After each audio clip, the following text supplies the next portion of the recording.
आज 2 जून 2026 है, दिन है ट्यूसडे का और मेरा नाम है प्रदीप शुक्ला। इस समय हर कंपनी अपने Q4 के नंबर को डिस्क्लोज कर रही है। आज मैं जिस कंपनी के बारे में बात करने वाला हूँ इसने भी अपने Q4 के नंबर को डिस्क्लोज किया है, जिसमें कंपनी ने बताया कि कंपनी को जनवरी से लेकर मार्च तक में एक अच्छा खासा प्रॉफिट हुआ है।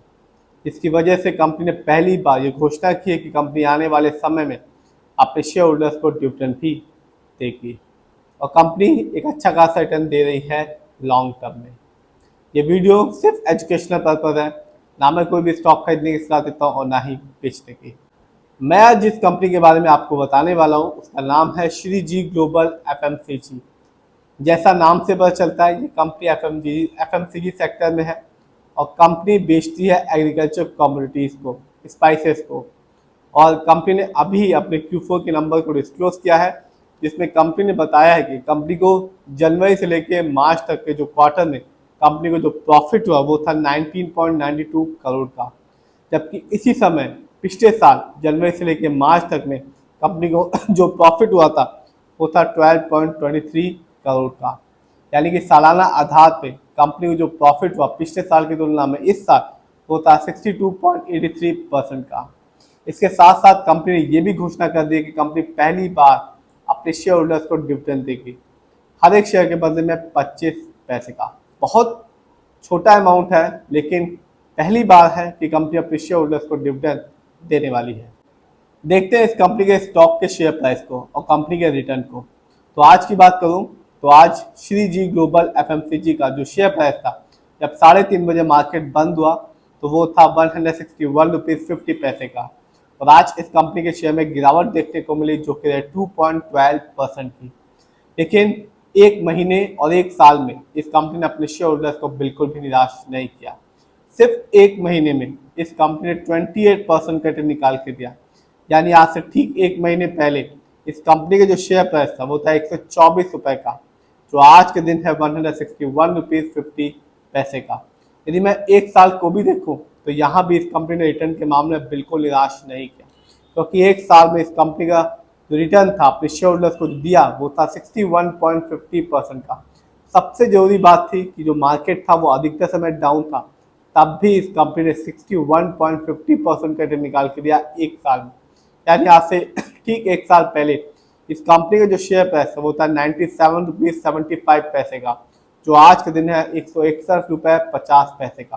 तो जिससे भी एक साल पहले इस कंपनी में एक अमाउंट लगाया होगा अच्छा खासा, शेयर की एक अच्छी खासी क्वांटिटी ली होगी, उसे इस कंपनी रिटर्न के मामले में बिल्कुल भी निराश नहीं किया, क्योंकि 100 रुपये से भी नीचे का शेयर प्राइस था और आज के दिन है 161 रुपये 50 पैसे का।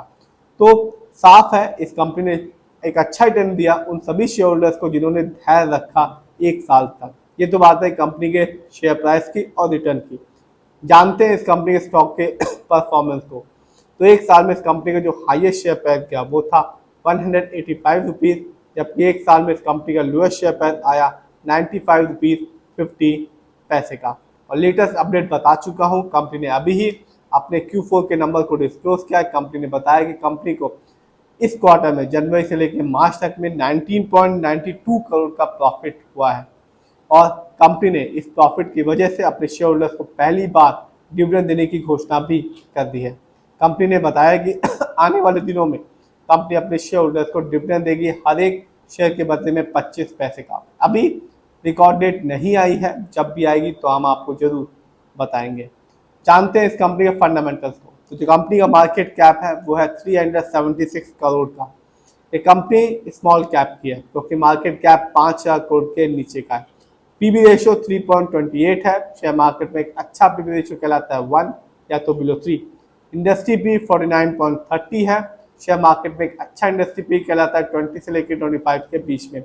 ये बताता है कि कंपनी का जो स्टॉक है मार्केट में कैसा परफॉर्म कर रहा है, क्या बहुत महंगा तो नहीं है शेयर, क्या बहुत ज़्यादा सस्ता तो नहीं है शेयर मार्केट में।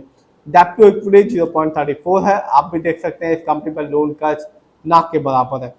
ROE 15.09% अच्छा खासा है, क्योंकि शेयर मार्केट में एक अच्छा ROE कहलाता है 15% से लेकर 20% के बीच में।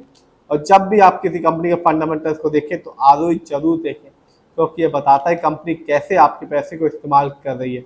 यदि कंपनी का आरओई हाई होता है या पॉजिटिव होता है तो साफ बताता है कंपनी आपके पैसे को सही प्रोजेक्ट्स में लगा रही है, इससे आगे चल के कंपनी आपको एक अच्छा खासा रिटर्न दे पाएगी। यदि कंपनी का आरओई कम होता है या नेगेटिव होता है तो साफ बताता है कंपनी आपके पैसे को सही प्रोजेक्ट में नहीं लगा पा रही, सही से पैसे को यूटिलाइज नहीं कर पा रही, जिससे आगे चल के कंपनी वैसा रिटर्न निकाल के नहीं दे पाएगी जैसा आप उम्मीद कर रहे हैं।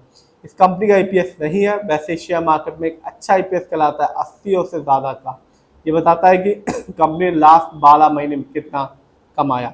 इस कंपनी का बुक वैल्यू है 50.33 और कंपनी का फेस वैल्यू है 10।